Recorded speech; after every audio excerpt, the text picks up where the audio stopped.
take a little walk around the natural tunnel railroad, engine number 66.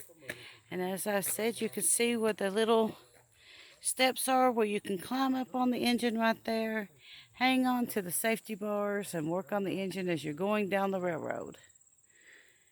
And there is the cattle gate. And we're going to walk around this side of it. So we take pictures, and there's the door and the steps that you could climb into the main engine.